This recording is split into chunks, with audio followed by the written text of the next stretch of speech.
Why Julius Caesar was one of the most dangerous men in history. His rise from nothing history remembers Julius Caesar as a conqueror, a dictator, a genius of politics and war.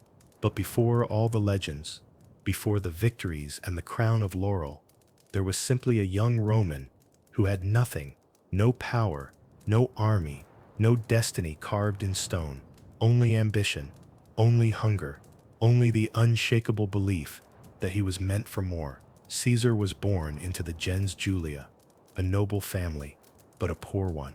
His house had old blood but empty pockets, respected ancestry, but no political influence. In Rome, this was a curse worse than poverty. You were expected to live like a patrician, even if you couldn't afford to keep your lamps burning at night. And above all, Rome hated weakness. A man without wealth or power was invisible. But Caesar refused to be invisible. From the very beginning, he learned the truth of Rome. The city adored strength, courage, and the boldness to challenge fate. And Caesar understood something few did. Power was not inherited. Power was taken. When he was only 16, tragedy struck. His father died. Overnight, Caesar became head of the family. He had no wealth, no political position, no allies, only the name Julius and the fire in his chest. Rome expected him to crumble. Instead, the boy raised his chin, wrapped himself in a toga too large for his small frame, and stepped into the brutal arena of Roman politics. But his rise nearly ended before it began. For Rome was ruled by the dictator Sulla, a man who despised Caesar's uncle, Gaius Marius, and issued death lists for all who supported him. Caesar's name soon appeared among them. Soldiers stormed into his house, demanding he surrender. But Caesar refused. He told Sulla's men they could take his life, but they could not take his dignity. It was the first time he defied a tyrant, the first time he proved he would rather die than kneel. Sulla, impressed and angered at the same time, spared him with a warning. In this Caesar, there are many Mariuses, meaning, this boy will be dangerous, more dangerous than all his predecessors. Rome began to whisper that Caesar was destined for greatness or destruction. Forced to flee, he joined the army, not as a commander, but as a simple soldier. And here, far from the Senate, far from politics, Caesar discovered his second nature. He fought with bravery, so reckless, it terrified even his fellow legionaries. In one battle, when Roman forces were surrounded, Caesar snatched a shield, charged forward, and cut a path through the enemy line, rallying his comrades. His commanders saw him as a prodigy. His men saw him as a leader. But Caesar was not done proving himself. On his way back to Rome, fate gave him a test no one could have imagined. Pirates captured him and demanded 20 talents of silver for his ransom. Caesar laughed in their faces. "You don't know who you've captured," he said. "My ransom is not 20, it's 50. The pirates thought he was insane, but Caesar spoke with such confidence, they had no choice but to believe him. While imprisoned, he behaved not as a prisoner, but as a master. He ordered the pirates to be quiet when he slept. He recited poetry to them. He promised that once freed, he would return and crucify every one of them. They laughed. But Caesar did not.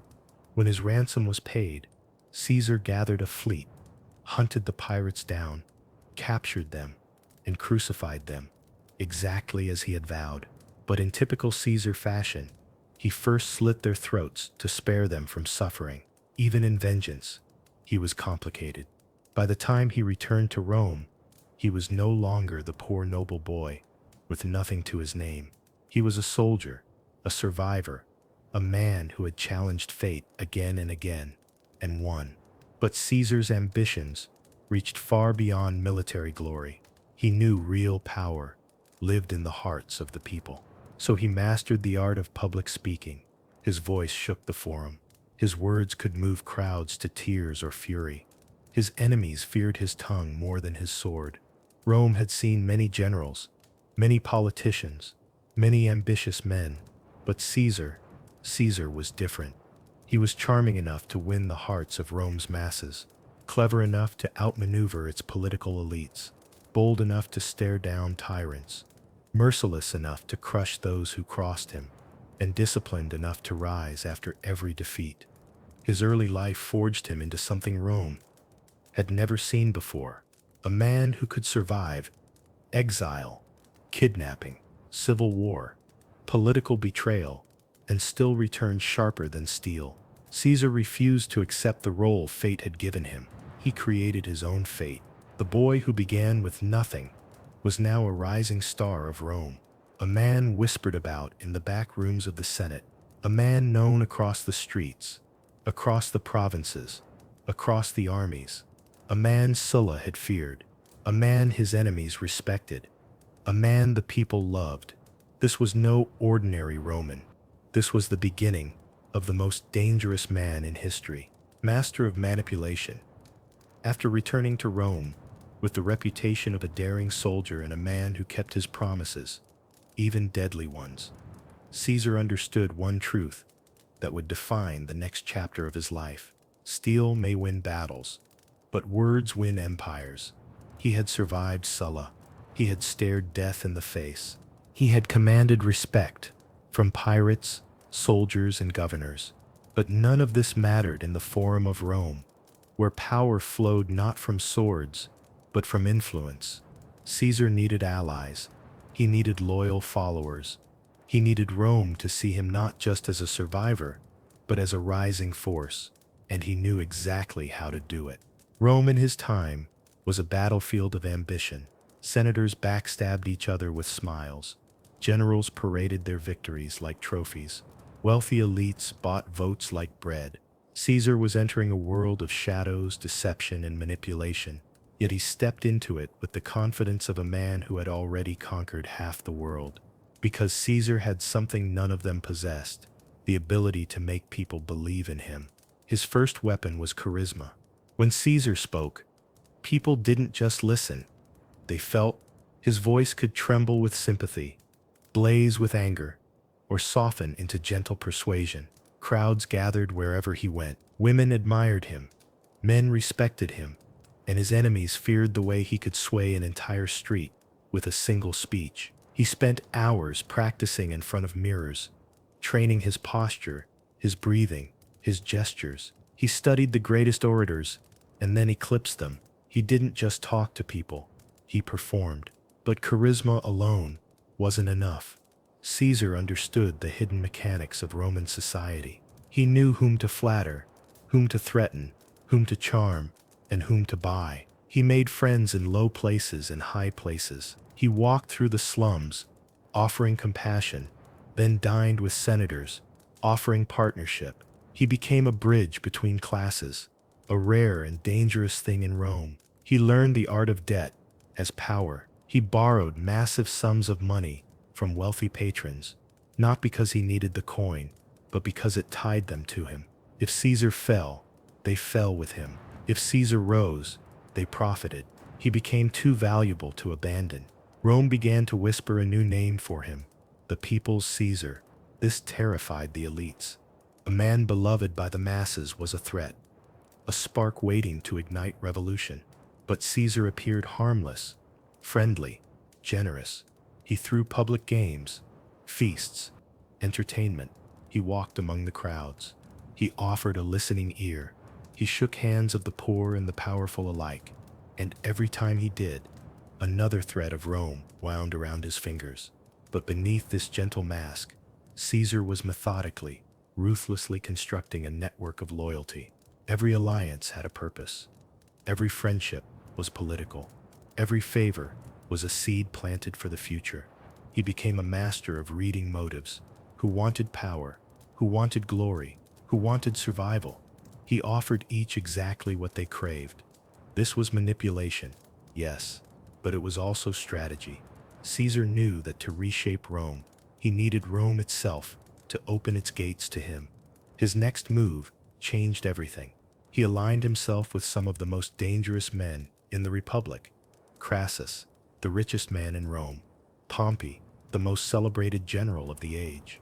Together, They formed a political triangle so powerful that no law, no senate, no tradition could stand against them. But make no mistake, brother, Caesar was the mastermind behind it all. He made Crassus feel respected. He made Pompey feel admired, and he made the people feel protected. Each man believed he was using Caesar. Each man thought he understood him. Each man trusted him more than he trusted himself. But only one of them saw the bigger picture. Caesar was orchestrating the fall of the old republic brick by brick. And he did it through smiles, alliances, favors, and words sharper than swords. Still, manipulation alone could not raise him to absolute power. Rome had always loved glory, real, bloody, heroic glory. And Caesar knew where to find it. The frontier, Gaul, a wild land filled with tribes, warriors, gold, and endless opportunity. A place where a man could gain unimaginable fame or die forgotten. The Senate gave Caesar command of legions in Gaul, thinking he would disappear into the distant forests. They thought they had sent him to the edge of the world to be forgotten. They had no idea they were sending him to become a god. As Caesar rode toward his new command, he left behind the forum he had mastered. He left behind the allies he had chained to him with debt and loyalty. He left behind the enemies who thought they had escaped him. And he carried with him the greatest weapon he had forged in Rome, the loyalty of men who believed he was destined for greatness. This was not the end of his political ascent. It was the beginning of something far more dangerous. For the man who had mastered manipulation was about to master war on a scale Rome had never seen. The next chapter of Caesar's life would not be written with words. It would be written with fire, steel, and conquest. When Caesar rode north toward Gaul, he was no longer just a rising politician. He was a man, armed with alliances, debts, and the love of the Roman people. But in Rome, power was unstable, fragile as a senator's promise, shallow as a nobleman's loyalty. Caesar needed something deeper, something unquestionable. He needed glory, not the kind won in speeches or Senate debates, but the kind won in mud, blood, and fire. Glory that only war could forge. Gaul was the perfect stage. To the senators of Rome, Gaul was a distant land of forests, mud, and savages, a place to exile ambitious men, a place where reputations went to die. They believed Caesar would vanish there, swallowed by barbarian tribes, and forgotten by history. But Caesar saw what they didn't. Gaul was a ladder, a vast, bloody ladder, straight to absolute power. He arrived not as a governor, but as a commander with a vision, and from the first day his soldiers knew this was no ordinary general. A normal commander sat in tents, giving orders. Caesar led from the front. He marched with his men, ate their rations, slept on the cold ground beside them. When they crossed rivers, he was first in the water. When they scaled walls, he climbed the ladders with them. When they bled, he bled. A general like this was rare. A general like this was dangerous. He earned their loyalty, not with promises, but with presence. And that loyalty became his ultimate weapon. Once on thumb, the goals test him. The first test of his genius came at the Battle of Bibracte. Caesar was outnumbered, massively. The Helvetia tribe moved with terrifying speed, a wave of warriors, capable of crushing Roman legions like twigs. But Caesar didn't panic. He didn't retreat. He didn't even hesitate. He studied the land, hills, valleys, angles. He used terrain like an artist uses paint, and he placed his legions in a formation the Gauls never expected. He attacked not from the front, but from the flank, using the hill to hide his reinforcements. The enemy thought they had broken the Roman line, only to be slammed from the side by fresh troops. The Helvetia fled. Rome roared with victory. And Caesar wrote the story himself, crafting a narrative that made him look almost superhuman. He wasn't just fighting wars. He was building mythology. Once Lunwath, the real test, Vercingetorix, But the battle that truly defined his genius was still far ahead. A young Gaul rose to unite the tribes. Strong, charismatic, brilliant, a leader forged by the hatred of Rome. His name was Vercingetorix, and he was everything Caesar feared and respected. Vercingetorix waged war like no Gaul before him. He refused open battle. He burned his own cities so Caesar couldn't use them. He starved Caesar's forces, dragged them through winter, and forced them to fight nature itself. For the first time, Caesar was facing someone who thought like him, but genius meets genius on the battlefield, and only one survives. The Siege of Alesia, Caesar's masterpiece. Alesia, the impossible fortress. Vercingetorix retreated inside its walls, surrounded by tens of thousands of warriors. Roman commanders begged Caesar to retreat. He refused. Caesar ordered the construction of 11 miles of fortifications around the city. A wooden wall taller than a man, deep trenches filled with spikes, traps hidden under leaves, a perfect cage. But then, the unimaginable happened. A second Gaul army, 250,000 strong, arrived behind Caesar's lines. Caesar was trapped, Vercingetorix in front, 250,000 warriors behind. No escape. Most generals would have prayed. Caesar calculated. He built another wall, this time facing outward, 2 massive circles of fortifications, one to hold Vercingetorix in, one to keep the relief army out. Rome would later say, only a madman would attempt such a thing. But genius often looks like madness, until it succeeds. The battle raged for days. The sky darkened with arrows. Gauls climbed the walls, tore down defenses, hurled themselves at the Romans with inhuman fury. Caesar rode on the front lines, cloak billowing, shouting orders, inspiring courage where fear should have ruled. At the very moment collapse seemed certain, Caesar's cavalry, hidden behind a hill, charged into the Gaulish flank. The relief army broke. Chaos swallowed them.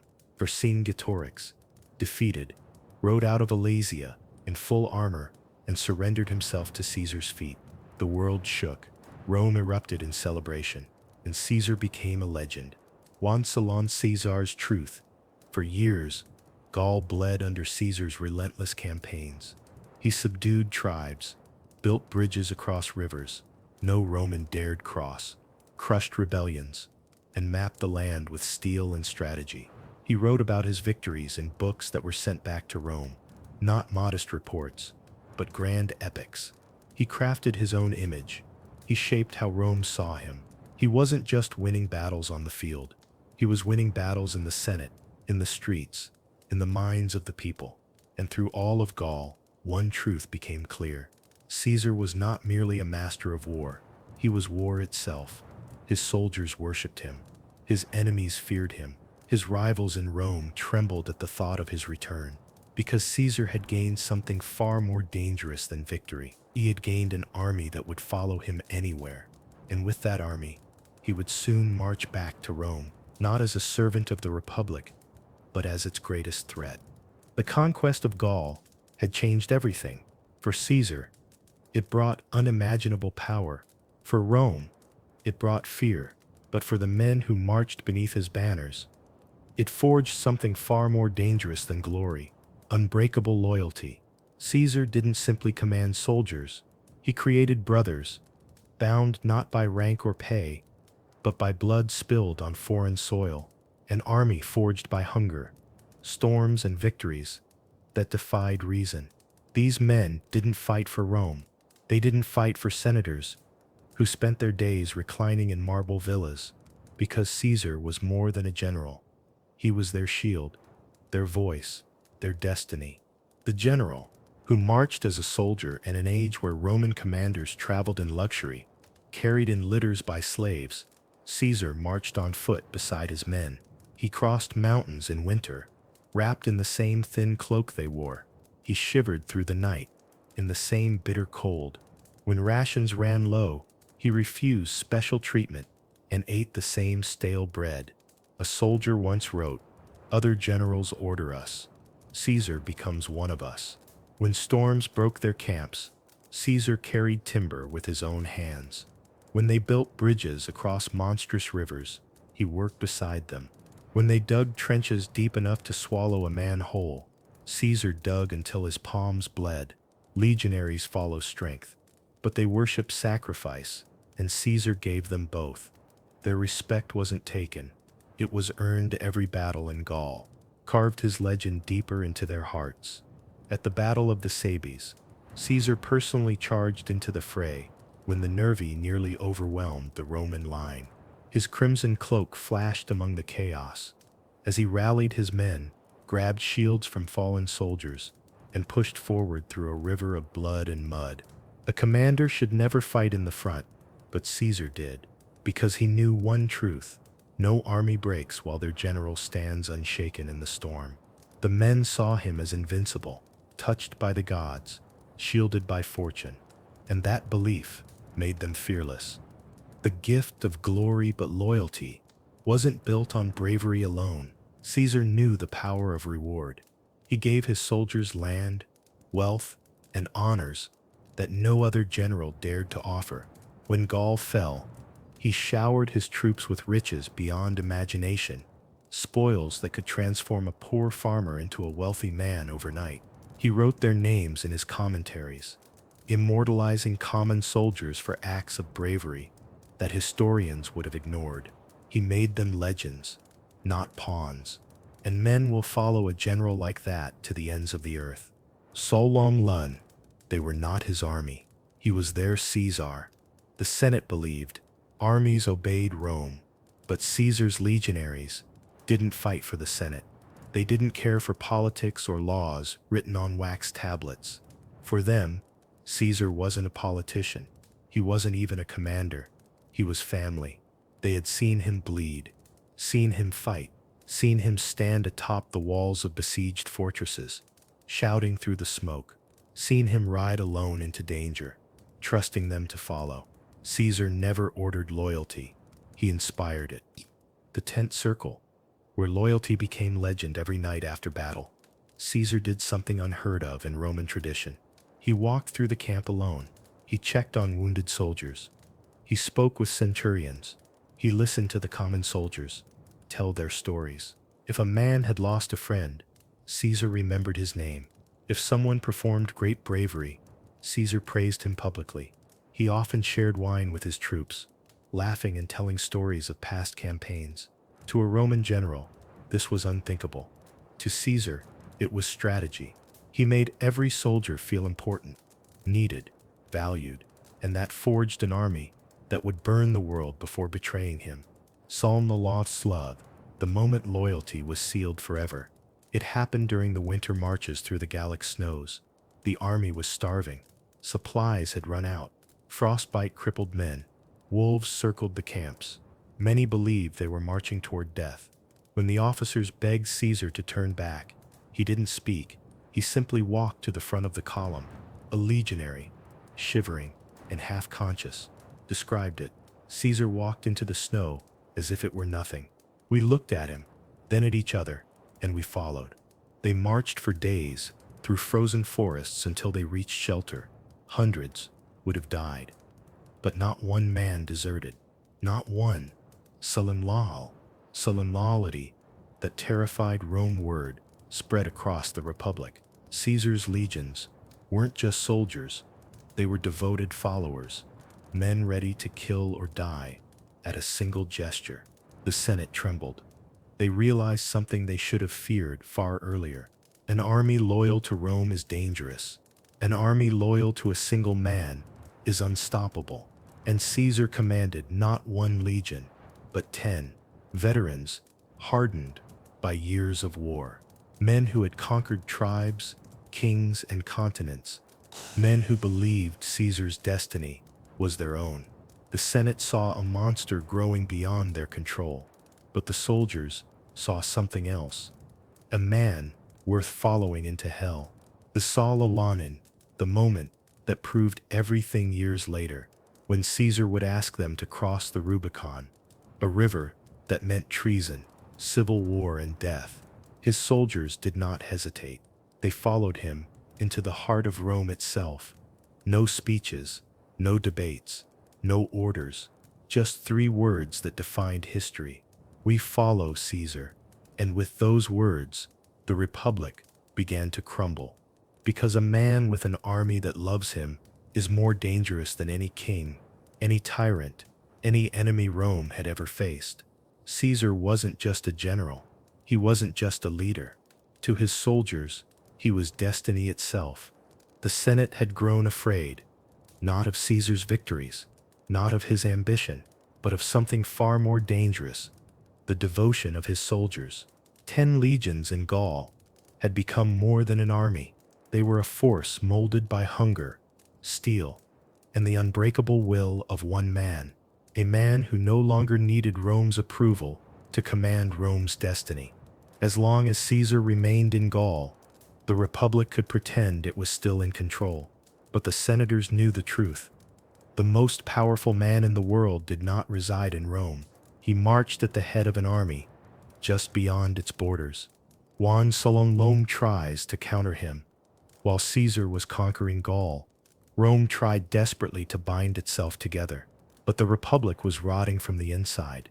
Senators argued, schemed, bribed, and betrayed one another. Rival generals fought for influence. Judges sold justice. Governors looted provinces. Rome was a lion with no teeth. And in that chaos, Caesar's influence only grew. Every shipment of gold from Gaul strengthened his position. Every letter he wrote, every report he sent, fed the legend of his invincibility. He shaped public opinion with words as sharp as blades. He didn't just win battles, he won hearts. The people adored him. The soldiers worshipped him. The Senate feared him. It was the perfect balance of power, and Caesar knew how to exploit it. Juan Solon, the art of political warfare. Unlike other generals, Caesar understood that power did not live on the battlefield. It lived in the assemblies, the streets, the courts, the debt ledgers, the alliances no one dared speak of. He pulled strings no one even knew existed.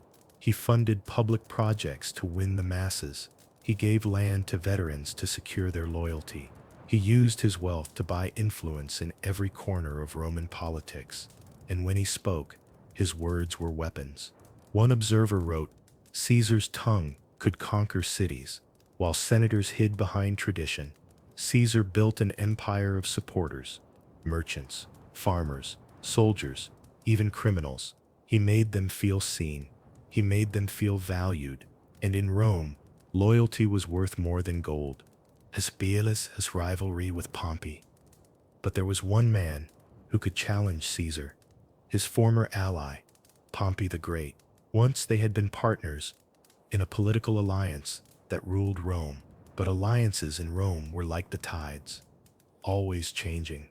Pompey grew jealous. He hated how the people chanted Caesar's name louder than his, hated how Caesar's victories overshadowed his own, hated that Caesar had become the soul of the Republic while he became its puppet. And so, Pompey turned to the Senate. Together they formed a fragile coalition, united by fear. Their goal was simple: strip Caesar of his power, strip him of his army, strip him of his future. But Caesar wasn't blind. He saw the trap forming long before it closed. Caesar enters Rome, a master of crowds. Whenever Caesar returned to Rome to negotiate or speak in the Senate, the city transformed. Crowds surged through the streets just to see him pass. Women climbed rooftops to catch a glimpse of the general. Men pushed forward to touch his cloak for luck. He walked through Rome, not as a politician, but as a conqueror. His voice filled the forum like thunder. His speeches could drown the Senate's accusations. He turned every attack into an opportunity. When they accused him of treason, he reminded the people of the land he conquered. When they accused him of corruption, he showed them the wealth he brought. When they accused him of ambition, he laughed and told them he fought for Rome. And the crowds believed him, because Caesar did something Rome's politicians never understood. He spoke to the people, not at them. What? The Calzeth. But tell Sever, what made Caesar so dangerous was not his army alone. It was the way he blended charm, strategy, generosity, intimidation, manipulation. He could praise you and destroy you in the same breath. He could smile while planning your downfall. He could lift a man to greatness, then leave him to fall when he no longer served a purpose. Rome had seen brutality in generals. It had seen ambition in consuls. It had seen cunning in senators. But it had never seen a man who combined all three. The trap the Senate finalizes Pompey, and the Senate finally made their move. They ordered Caesar to disband his army, return to Rome alone, stand trial for crimes they invented. It was a demand designed to break him, because without his army, Caesar would be defenseless. He would be arrested the moment he stepped inside the city, and Pompey would take his place as the savior of Rome. The Senate celebrated. They believed they had cornered the most dangerous man in the world, but Caesar was already 10 steps ahead. He knew the Senate wasn't offering justice. They were offering a coffin, and Caesar had no intention of walking into it. The choice that would change history. Caesar looked at the Senate's decree. He looked at the demands. He looked at the trap that had been set for him, and he made his decision. He would not surrender. He would not bow. He would not let Rome dictate his fate. The Republic had shown its hand, and now Caesar would show his. He turned to his officers and said, "If I enter Rome as a private man, I am lost. If I enter Rome with my army, I will save the Republic." His commanders understood the meaning behind those words. If Caesar took his army south, if he marched on Rome, it would mean civil war. A war no Roman could imagine. A war that would tear the Republic apart. A war that would decide the fate of the world. But Caesar's soldiers, the men who would die for him without hesitation, said only one thing: "Lead us, we follow." And so the stage was set for the most dangerous decision of Caesar's life, for the moment that would divide history in two. The Rubicon awaited, a small river with a world-changing consequence. Because once Caesar crossed it, there would be no turning back. The Republic would fall, Rome would burn, and Caesar would rise higher than any man before him. The Senate believed they had cornered him. Pompey believed he had outplayed him. Rome believed Caesar's fate was sealed. They were all wrong. Caesar stood on the northern bank of the Rubicon, a narrow, shallow river flowing quietly between tall grass and winter mist. It was not impressive to look at, no wider than a few dozen steps, no deeper than a horse's knees, but its waters carried the weight of centuries. For the Rubicon was more than a river. It was the boundary of Rome's heart, a line drawn by law and tradition, a warning etched into the soul of the Republic. A general who crosses this river with an army commits treason. If Caesar crossed with his legions, he would be declaring war on the Senate. If he crossed, he would become an enemy of the state. If he crossed, he would either remake Rome or die under its ruins. The night before, Caesar stood alone in his tent, staring at a map lit by flickering candlelight. The weight of every choice pressed on his shoulders. Return to Rome alone, certain death. Disband his army, humiliation. Surrender, erasure from history.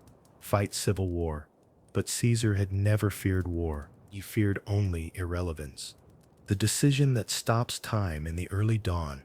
Caesar mounted his horse and rode toward the river with his officers. Snow clung to the banks. The water whispered like a snake in the grass. His officers watched him, silent and tense. Behind them, soldiers waited for a command that could end the Republic. Caesar dismounted. He walked to the water's edge. He stared across the thin ribbon of river and saw more than land. He saw destiny. He turned to his men, these brothers forged in hunger, blood, and conquest. Men who had crossed mountains for him, defied empires for him, and stood unshaken in the face of death. Their eyes asked him the question no one dared speak aloud.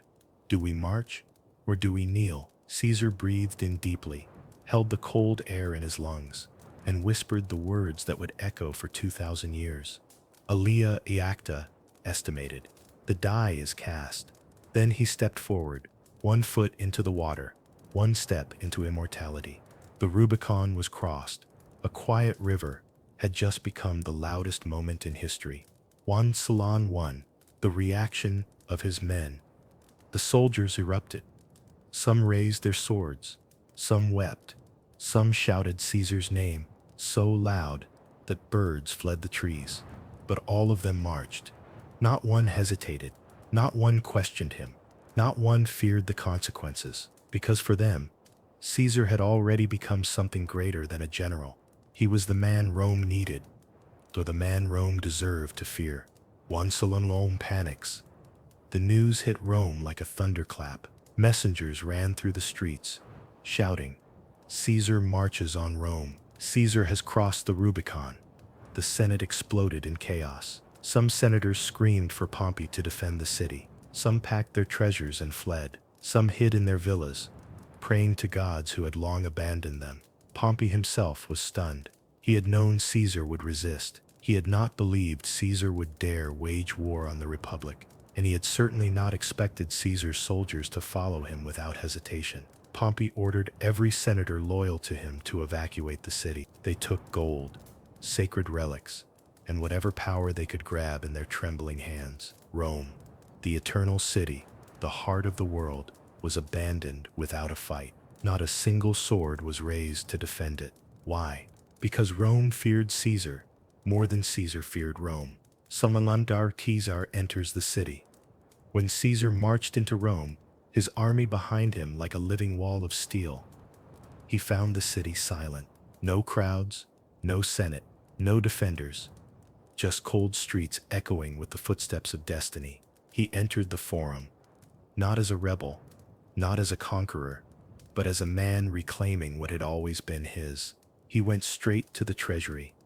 The guards, shaking, tried to stop him. Caesar said only one sentence, "Stand aside. I take what belongs to Rome," and they obeyed. He needed gold to fund the coming war. He took it without shame, because Caesar knew what was coming would require more than courage. It required resources, loyalty, and the relentless belief that fate itself walked with him. All letter to Pompey. Before leaving the city to hunt down his enemies, Caesar sent a message to Pompey. "I fight not for power, but for Rome, a lie, a truth, or something in between."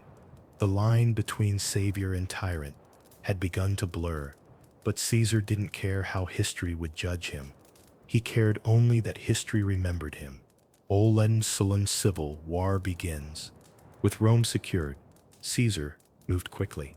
He marched south, fast as a storm rolling over the land. He liberated cities that had long suffered under Pompey's allies. People welcomed him with cheers, offerings, and flowers. Wherever Caesar went, Rome followed. Wherever Pompey fled, Rome abandoned him. Caesar had crossed a river, and the Republic had crossed a point of no return. Juan Salon Sulla, the price of the decision. In private moments, Caesar felt the cost. He knew thousands would die. He knew the Republic would shatter. He knew the world would bleed for his ambition. But he also knew something else. Rome had already been dying long before he crossed the Rubicon. Corruption, greed, decay from within. He believed he was not destroying the Republic, but replacing the corpse with something stronger. Whether that belief was destiny or delusion would soon be decided by war. Juan Salon, the reality of the moment as Caesar rode at the head of his army, banners snapping in the wind. He looked back only once at the north, the land where he had forged the greatest military machine Rome had ever seen. Then he looked forward, toward Pompey, toward the Senate, toward the world, toward the throne that had waited centuries for someone bold enough to seize it. The Rubicon was behind him, war was ahead, and Caesar marched toward his greatest victory, or his final downfall. Civil war had torn Rome apart. Brother fought brother. Legions clashed with legions. The Republic bled from wounds it could no longer heal. At the center of it all was one man, a man who had crossed the Rubicon, shattered the old order, and pursued his enemies across continents. Julius Caesar. His battles against Pompey were swift and brutal. Pompey, once the greatest general of Rome, fell not in a heroic last stand, but as a fugitive, murdered in Egypt by men desperate to win Caesar's favor. When Caesar learned of Pompey's death, he wept, not for the man Pompey had been at the end, but for the rival he had once respected. With Pompey gone, no force remained strong enough to challenge him. The Republic was no longer a government, it was a ghost, drifting behind Caesar's victories. Destiny shifted again. Caesar's time in Egypt would change everything. He met Cleopatra, a queen as ambitious and intelligent as himself. She saw what many senators refused to acknowledge, that Caesar was not a man to be used or feared, but a man to be aligned with. Their alliance shook the ancient world. Together, they defeated her rivals, secured her throne, and forged a union that would echo through history. But Caesar had no time to linger in Alexandria's palaces. Rome was calling. Enemies still plotted in the shadows. The Republic demanded order, and Caesar intended to give it. Return to Rome, a king without a crown. When Caesar returned to Rome, he was unstoppable. The people welcomed him as a hero. The veterans marched in triumph. The Senate trembled in his presence. He was appointed dictator consul, Pontifex Maximus Imperator of the Roman armies. No single Roman in history had held such power. Yet something remarkable happened. Caesar used his power not for cruelty, but for transformation. He canceled debts, rebuilt cities, introduced new laws, expanded citizenship, reformed the calendar, distributed land, fairly restored stability. After years of chaos, he acted as a king, and yet refused the title. But it no longer mattered what he called himself. Caesar had become the beating heart of Rome. Fear grows in the Senate to the common people. Caesar was a savior. To the soldiers, he was a legend. To the Senate, he was a threat. As his power grew, so did the whispers. Caesar wants to be king. Caesar will destroy the Republic. Caesar shall rule forever. And in truth, something inside Caesar had already changed. He no longer saw Rome as a group of senators who bickered and bribed their way through politics. He saw Rome as an empire that needed a single ruler with vision, order, and strength. The senators feared what they could not control. Salon, the ideas of March. The conspiracy grew in secret. Brutus, Cassius, others who had once been allies. They convinced themselves they were saving Rome. They convinced themselves the Republic still lived. They convinced themselves Caesar would become a tyrant. But the truth was simpler. They feared the power they could never have. On the morning of March 15th, 44 BC, Caesar ignored the omens, ignored the warnings, ignored the trembling hands of those around him. He walked into the Senate, unarmed, unguarded, unafraid. The conspirators circled him like wolves. Knives flashed. Caesar fell beneath the weight of betrayal. His last breath was not of fear, but of disbelief, that the men he had forgiven, raised, and trusted had chosen murder over loyalty. His blood stained the stones of the Senate floor. The Republic had struck, but it had not won. His death sparks a new fire. The conspirators believed Rome would cheer. They expected crowds to celebrate the fall of a tyrant, but instead, Rome erupted in rage. The people demanded justice. The soldiers demanded vengeance. The world demanded a leader strong enough to fill Caesar's shadow. The Senate had killed a man, but created a symbol. In death, Caesar became greater than he had ever been in life. Solon, the birth of empire. Caesar's death did not save the Republic. It destroyed it. Civil war returned with a vengeance. Rome was thrown into chaos again. But this time, the outcome would be final. Caesar's heir, his adopted son Octavian, rose from the ashes. A quiet, calculating young man. A spider weaving an invisible web of power. He avenged Caesar. He crushed the conspirators. He defeated every rival. And in the end, he became Augustus, the first emperor of Rome. The Republic was gone, the empire was born, and all of it traced back to one man, Julius Caesar.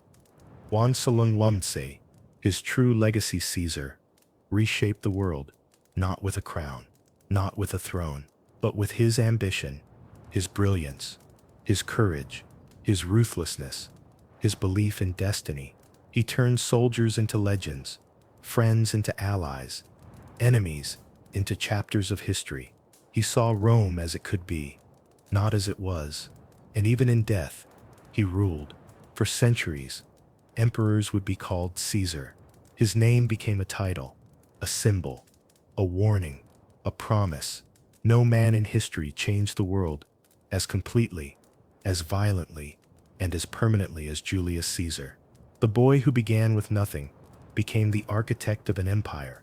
The man who mastered manipulation became the master of Rome. The general who crossed a river changed the fate of humanity. And the leader who died on the Senate floor rose again as a legend written forever in the blood and sand of history.